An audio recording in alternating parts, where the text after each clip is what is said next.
What? I turned my head sharply to look at my wife, Carol. What did you just say? I asked, not believing what I had just heard. Dan, I know you're going to be mad, but I'm not happy right now, and I'm thinking about a trial separation, so I can get my head together and decide what I want, Carol told me as I stood on the porch grilling steaks. My friend Karen has a spare room, and she said I could stay with her for a while. When were you going to tell me, Carol, or were you just going to leave me a note on my pillow tonight? I said a little louder than I probably should have. Don't raise your voice, Dan. I don't want Andy to hear what we're talking about, she said. Andy, our 6-year-old son. I knew you'd react this way, that's why I didn't want to bring it up until tonight. In other words, you've already decided to leave. Are you going to tell Andy, or are you going to leave it to me after you leave? I asked in a sarcastic tone. I'll tell him myself tonight before I go to bed, she replied. It's not forever, you know that. Hi, yes, you're moving in with that tramp Karen. I guess I should have seen it coming, I told her, getting angrier by the minute.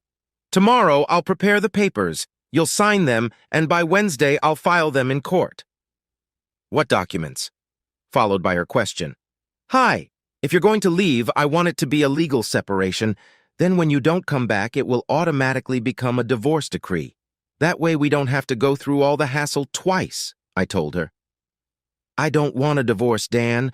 Just a little time to myself to settle some things, that's all, honey, Carol replied. Bullshit, Carol, I spat back. I've been asking you to talk to me for the last 4 months, but you've been too busy with Karen and your new friends to make the time. Now you want to move in with your new friend Karen to do what you've probably wanted to do for the last 6 months, I was now yelling. But you won't do it with my blessing, and I'm certainly not going to stand by and get cuckolded by you or anyone else, I said, slamming the lid of the grill shut. It wasn't going the way Carol had expected. She knew Dan would be angry, but she thought she could convince him that this would be an experience for both of them. But now it was blowing up in her face. Dan, please, was all Carol could squeeze out before he raced away in anger, leaving her to watch the grill. Taking the steaks off the grill and putting them on a plate, she went looking for him. She found Dan upstairs in their bedroom. He was literally tossing all of her clothes and everything else and carrying them into the spare bedroom. Three, beat your shit and get the hell out. I don't care anymore, I yelled at her. I'll send the papers to your office, sign them, and get them back to Keith, the lawyer I'd been dealing with for the last 6 years. Don't worry, I'll take Andy to dinner so he doesn't have to watch his mother abandon him, I said, grabbing my coat and son before heading to my car. Karen, this is Carol, she began. Dan took it badly, really badly, and he's threatening to divorce me, Carol said, tears welling up in her eyes. I told you he wouldn't be happy, but he'll come around soon, so don't worry, Karen told her over the phone. Heck, in a couple weeks he'll be begging you to come back, and then you'll have him right where you want him. I hope you're right, Karen, because right now he's ready to throw me out the door and start the divorce papers, she said hesitantly. I need some rest, but I don't want to break up my marriage, Carol said. I'll come and help you with your things, Karen told her. The sooner you are alone away from him, the sooner you will realize what you really want. With that, Karen drove up, helped Carol pack most of her things, and they were out of the house before Dan and Andy returned. I saw this coming a long time ago. Carol and I were both accountants and had met 8 years ago when we were both auditing a troubled company. We each represented a different bank that had a controlling interest in the failed company. We worked together and ended up having lunch and dinner with each other almost every night. It took us a full week to finish our background checks, and by then we discovered that we really liked each other. Carol was about 5 feet 6 inches tall with brown hair and weighed about 175 pounds. She had a pretty face, but she was a little stocky. I was about 5 feet 8 inches tall, about 195, and at 22 I already had a spare tire around my waist from eating fast food every day. We were made for each other. 4 months later we were married, and 8 months later Carol found out she was pregnant. Carol had a difficult pregnancy, was bedridden for the last 5 months, and gained a ton of weight. By the time she gave birth to Andy, she had ballooned to almost 250 pounds. I, however, never said a word. I loved E regardless of E weight. We were a happy family until Carol heard 2 of her coworkers talking about her. She's such a beautiful woman, said one girl to the other. It's a pity she's as big as a house. I wonder if E's clothes are custom-made from Omar's clothing store, the tent maker, she asked, laughing loudly. They may have found it funny, but Carol did not. Carol was crying in the bathroom when Karen walked in. Are you all right, Carol? She asked. Everyone thinks I'm a fat pig, she said, crying. If they only knew how hard it is for me to lose weight, they wouldn't be so mean, she sobbed. Look, girl, all you need to do is go on a good diet and join a gym, Karen told her. You're a beautiful girl hiding under all that flabbiness, that's all. You just need to make a decision and do it. And Carol did. I kept the books for a local gym and got a lucrative membership, so we joined a workout the following week. The gym had a kids' room, so we could take Andy with us after work when we both went. Carol was an obsessive woman and worked out 6 days a week, while I could only manage 3 a week. Then Carol went to the doctor and got a prescription for weight loss pills. I didn't like it, but Carol was on a mission to lose weight. 8 months later, Carol had lost 125 pounds and looked fantastic. She had bought a whole new closet, and everyone, including the men at her job, said she looked great. That's when the trouble started. We were at a Christmas party in Carol's company when the shit hit the fan. Carol wore a dress that was more than a little revealing, and she was attacked all night by her male co-workers. She was over the moon at the attention she was getting. When a group of guys caught her under the mistletoe, she must have kissed a dozen before I came over and put a stop to it. Carol probably had too much to drink and didn't even notice that the guys' hands were on her while they were kissing. I took Carol's hand and told her it was time for us to leave. She didn't want to leave right away and made a little scene. Carol, I'm leaving right now, with or without you, I finally told her. She softened, but I could tell she was furious. On the way home, we had a big fight. Carol, you acted like some cheap tramp today. I, like everyone else, saw those guys wrapping their arms around you, and you did nothing to stop them, I yelled. It was just innocent fun, nothing special, she replied.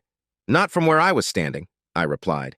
How would you like it if I kissed and grabbed some girl? I asked, even though I knew she was too drunk to listen to reason. That night, Carol felt sick.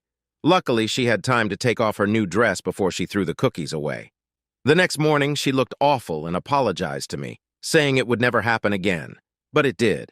I just wasn't around for the next time. Carol started stopping after work on Wednesdays for a bachelorette party. There were 7 girls, some married, some not, who stopped for a couple drinks at Tony's after work. It started out with her having to be home by 6:30, but that soon stretched to 7:30 and finally to almost 9 o'clock in the evening. By the time Carol got home, Andy was already in bed and I was not in the best of moods. When we first got married, we had sex like teenagers and couldn't get enough of each other.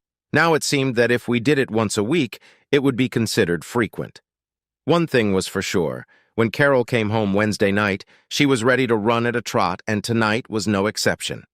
Neither of us had what you would call much sexual experience when we first got married, and we were a little wary of trying new things from the beginning. We learned from each other what each of us liked, and through a few X-rated moves, we added many things to our repertoire. Now, however, every week when Carol came home, she seemed eager to try something new and exciting, on most of which I wondered where she got the idea from.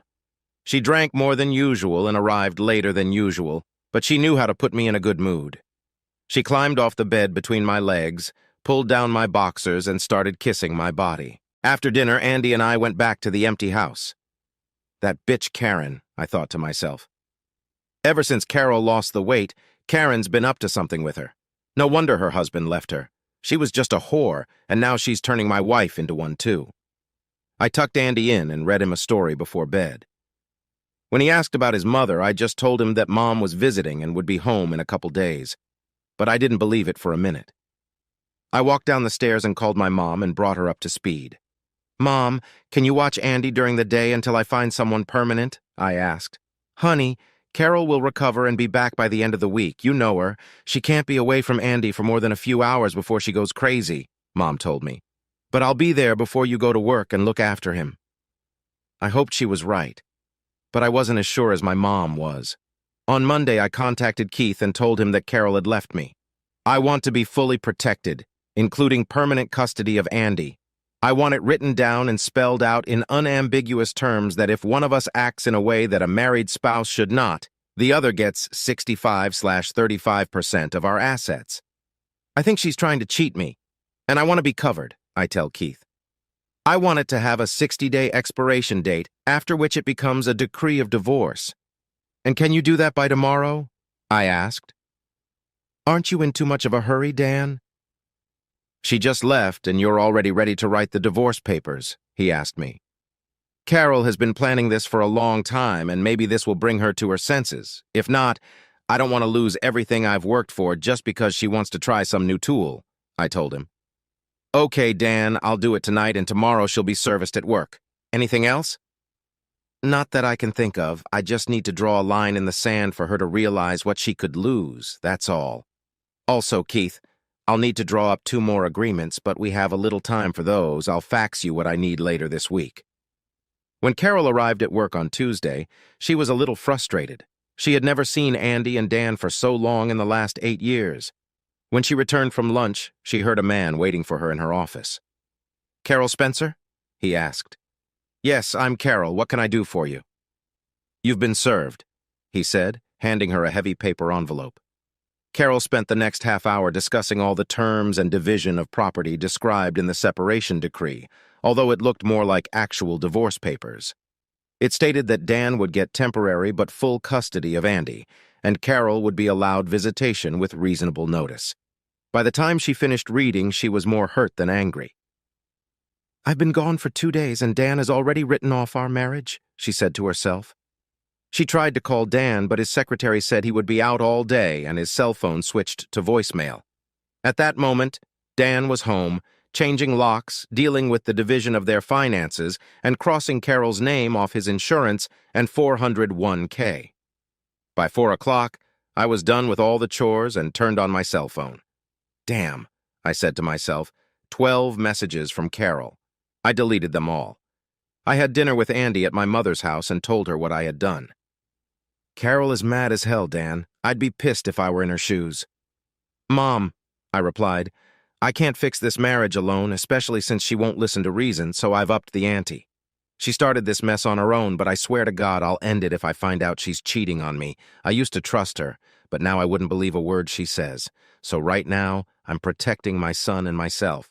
If we get back together, it will be great. If not, I'll hold all the cards. Son, I've never seen this side of you. Remind me to never get on your bad side, Mom said with a laugh. Carol stopped in front of her house and tried to use the key. What the hell? She said to herself before she noticed that it was a new lock. Damn it! She picked up her cell phone and dialed Dan's number again just before it went to voicemail. So she left him another message. Now it's done properly, I thought as I looked at my checklist. Now all I have to do is wait.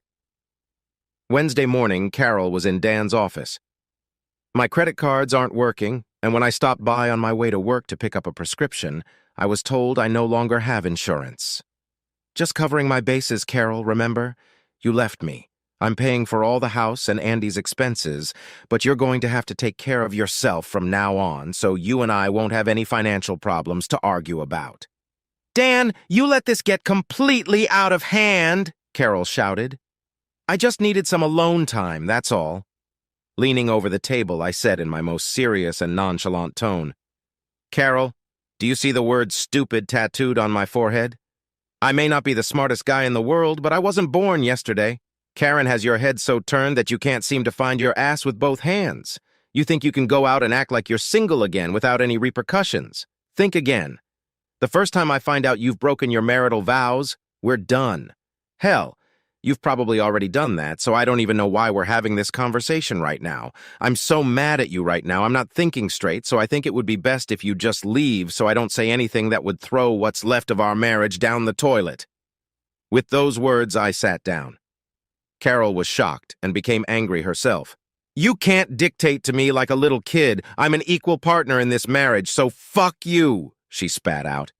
Well, in the last 6 months, that hasn't happened very often either, but I guess you're getting all you can get on the side now anyway, I said loud enough for Carol to hear. With those words, she turned and walked out. I knew she hadn't done anything yet, but was close to it. You see, I started following her around on Wednesday about a month ago. There was a lot of kissing and hand play, but that's all there was. I knew she would be thrilled living with Karen, so I wanted to make sure Carol understood exactly what would happen if she cheated on me. The first 2 weeks were rough. Carol made it a rule to visit Andy, but never spoke more than 2 words to me. I still kept an eye on her, but nothing new happened. She was still seeing Karen and her friends, but not just on Wednesdays, but at least 4 nights a week.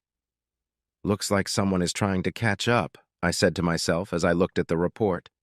However, I had found a nanny of sorts to take care of Andy, a girl fresh out of college who couldn't find a job.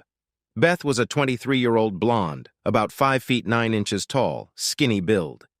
She had gotten her degree but could only find part-time work, so when she saw my ad for a nanny, she jumped at the chance. Beth came from a large family and knew how to care for little boys. She had 2 younger brothers. So we came to an agreement on pay and hours, and she moved in the next day. Beth worked as a waitress at the family's mid-priced restaurant on Mondays, Wednesdays, and Saturdays. On other nights, we all ate together. After a few weeks, Andy became very casual with Beth, especially when she read to him before bedtime. "Beth, I really appreciate you going the extra mile with Andy. Now that his mom isn't with him, he needs all the stability in life that I can give him," I said with the best smile I could muster. "I know about you and your wife. Your mother has filled me in on all the details in case Carol comes and tries to grab him," Beth told me. "I just can't believe she'd just leave you like that. I've only known you a short time, but you're one of the most caring men I've ever met, and I can see that you love Andy to death." I guess Carol got confused about what really matters and let others convince her that the grass is greener on the other side of the fence, I replied. "Well, either way, it will be over in 40 days, and it can't come too soon for me. I didn't realize that there would be a major shift in my life, and that shit would hit the fan in less than a week. Tonight was magical, and my head is spinning with all the things I wish I could do right now, but to my dismay, it's not going to happen tonight," I told her. "Maybe if things were different, but they aren't. So I need to take a cold shower and go to bed," I told Beth, kissing her cheek as she hugged me. It was 2 in the morning when I felt Beth climb into bed with me. I could tell by the warmth she was radiating that she was naked. I wanted to say something, but she put a finger to my lips. "I know we can't do anything today. I just want to be near you, that's all," she said as she hugged me. The next morning, I woke up alone. I found Beth downstairs, dressed, making breakfast for the 3 of us. No one said anything. Carol was out of her mind. "Here I am trying to figure out what I want out of life with Dan, and he's already kicked me to the curb and found some whore," she said, slamming her palm on the table. She had made the mistake of mentioning this to Karen, who had told her that all husbands cheat on their wives and that tonight they should go out and celebrate her newfound freedom. She didn't feel like going anywhere and partying tonight, and she really wanted to talk to Dan, but he was always at some other damn meeting. Carol and the group met up at Tony's again, and it was packed as usual. After a couple drinks, most of their company headed home, but not Carol and Karen. A couple of good-looking guys were trying to claim her, and Karen was already making out with one of them. The other guy had her on the dance floor, and when the slow dance started, she melted into his arms. His warm hands slid all over her body, and Carol felt herself slowly succumbing to his flirtations. It had been a long time since she had been with a man, and this guy was stunningly handsome, had the body of a Greek god, and wanted her as much as she wanted him. She never stopped him when he kissed her while dancing. She never once stopped him when he led her to the corner of the dance floor and pinned her against the wall. But she should have stopped him when he ran his hands under her dress. Yes, she should have stopped him, especially since Dan's hired private investigator was taping the whole thing. The 4 of them went back to Karen's place, and although Carol was now lying naked on the bed next to him, she finally came to her senses. I just can't, she said. "I'm still married, and I still love my husband no matter what," she said, ignoring his objections. So he left her alone, and Carol took one of 2 cold showers that night. On my computer screen, I saw pictures of Carol, the last one showing the 4 of them entering Karen's apartment. I emailed them to my attorney and told him to get the papers together, but put them off until Monday. "It looks like she's finally made up her mind," I said sadly, because I really wanted to meet Carol again. But now it was no longer possible. I'll take care of the Asian project myself, I told my superiors the next day. I need to get away, and this will give me time to clear my head and get my life in order, I told them. Dan, all set to launch on the 12th, which is a week from next Tuesday. Can you be ready to go? They asked. Give me 2 days to get my affairs in order and get settled with my apartment so I have somewhere to send my stuff, I told them. I have 2 more people to talk to today, and if everything goes according to plan, I'll be ready. That same day, I assigned my staff to take care of all my unfinished projects. I sketched out the paperwork to give my mom power of attorney and told Keith to file the paperwork for Carol the following Monday. I'd be safe in the air while she was being served, I said sadly. I went home that evening to a house that would not be mine when I returned from across the ocean, and I was very sad. Carol and I had chosen it together, and there were so many good memories associated with it, and now they would all be gone. I was being unaccustomedly quiet at dinner, and Beth thought she was the one who had done something wrong. No, I just have a lot on my mind, and we'll talk after Andy goes to bed, I told her. By 10 o'clock, there was silence in the house, and we were both staring at each other. Beth spoke first. What's the matter, Dan? If it's about the other night, I'm sorry, and it won't happen again, I promise, she told me. Beth, that's not the point. Remember that party the company threw me a couple weeks ago? Well, I've decided to do some overseas work myself, and Andy and I will be leaving early Monday morning, I told her. And I have an important question for you, I began, seeing Beth start to cry.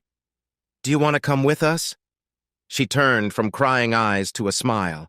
Damn yes, she said, throwing herself into my arms. Do you have a valid passport, Beth? I asked. I renewed it last year when I went on a cruise with my college friends, she told me. Well, that's fine then. You'll need to have everything packed by Saturday because they ship all our stuff ahead of time. Leave exactly enough clothes to last through the weekend, and travel clothes for Monday. You can tell your family and friends, but I don't want Carol to find out until we're in the air. I'm not sure it's totally legal to just take Andy with me and leave, but I'll do it anyway. I'll answer any questions when we get back, I told her. That same evening, I met with my mother and explained everything to her, including giving her my power of attorney. Carol will probably be okay Monday afternoon, but I still want you to put the house on the market next week. Keith will send you a copy of the papers I'm sending Carol, and if she has any questions, just tell her to talk to Keith. Are you sure that's what you want, Dan? Don't you want to try to work it out with her? Mom asked. She made her own bed, and now she can sleep in it with whoever she wants, I said. Are you taking Beth with you? She asked, trying to get the last phrase out of her son. I don't know exactly where we're going, but she makes me smile and keeps me sane. Other than that, I might have some real feelings for her, and that's all I'm going to say. We'll be there Sunday night, so you can say goodbye to Andy, I tell her. On Monday, Carol was trying to get Dan on the phone when she was told at work that he was busy on some special outside project but would give him a message. So what the hell is he doing? She thought, trying unsuccessfully to reach him. Carol Spencer? The man asked. She nodded.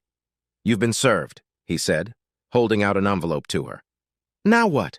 She asked, opening the envelope. There was a short note from Dan saying that he had made a decision. I hope you have a wonderful life, was how he ended it. And then she saw the pictures. Oh shit, was all she could say. Where the hell did he get those pictures, she thought. That son of a bitch must have been following me, she said as she flipped through them. They weren't the kind of pictures you wanted to see your wife with another man. But I've never slept with him. I have to make him realize that, she told herself. Dan is out of the country for 4 or 5 months. He left with Andy on Monday morning, Dan's mother told Carol. He can't take Andy away from me, especially out of the country, she shouted. I'll take him to court and make sure he goes to jail, she shouted. Carol, Dan has full custody of Andy, remember? You gave up that right when you left to find yourself, she reminded her. To say you screwed up royally would be a gross understatement. You had a great marriage, but I think you wanted more, and now you have nothing, Dan's mother told her. I have to talk to him and explain that things are not what they seem, Carol said, sobbing. I still love him, and I have never gone to bed with anyone else. Carol, I've seen the pictures, and if my husband were alive and doing what you're doing, I'd divorce him too. If I were you, I would write him a letter and explain what you need, and I will make sure he gets it. Carol did a good job of making her point. In that, alcohol played a big part and that she stopped it and hasn't gone all the way with anyone since she left. Carol said she still loved me and would wait for me to get back to her. I replied short and to the point.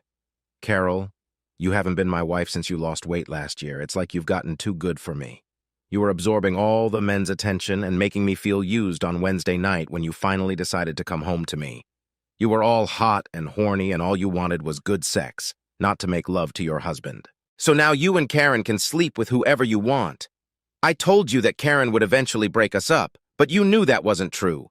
Andy, Beth and I are building a new life based on love and trust. You can see Andy anytime you want. Just get your computer's camera modem and I'll set it up. Sign the papers, because Mom's putting the house on the market this week. There's no chance we'll ever get back together, so don't expect me to change my mind. I hope you finally got what you were looking for, Carol, and are happy, although I never wanted that to happen. Carol knew Dan was right. She was a stupid idiot for listening to all her good friends who knew what they were talking about. That's probably why they all got divorced. She was going to fight until she got Dan's letter and finally signed the papers. The irony was that 6 months later, Carol was back to the 175 pounds she had started with 2 years earlier, but no longer had Dan. I was happy. The job was a bit hard because of the language barrier, but I got through it. Andy picked up a word here and there and managed to communicate with all the guys he played with. Beth took care of Andy and set up routines for our free time, places to see what to do, as she put it. I still remember that night a few months ago. It was just after we had arrived in the country and we were all a little tense. Andy was struggling with going to bed, my program wasn't going as smoothly as it should have, and Beth was feeling a little overworked. She walked into the office and kissed the back of my head, which brought a smile to my face. She leaned over and took my hand and led me into the bedroom where one candle stood on each side of the bed. We undressed and got into bed. Let's just say that heaven and earth came together that night. We had tender love sex for the first time. For the next few months, we did whatever the other wanted, as long as it didn't involve pain. We were more than happy. 5 months later, my mom met us at the airport. She was happy to see us all, especially Andy. On the way home, she glanced every now and then at Beth, who seemed pleased. "How far have you gotten?" she asked. Beth stepped back a little. 3 months. How do you know? I hardly show my face," she replied. "You both looked too happy, like the cat that ate the canary," she told us. 2 weeks later, we were married, and 6 months later, Rhonda was born. When Beth said she wanted to go to the gym to get rid of the extra weight from childbirth, I looked like I'd seen a ghost. 2 days later, I informed her that I had hired her a personal trainer and that she would be doing all the workouts. No point in going through all this crap a second time, I thought to myself. Thanks for hanging out and listening. If you liked the story, hit that subscribe button and give us a thumbs up. Make sure to check out our other wild tales right here on the end screen. Catch you in the next story.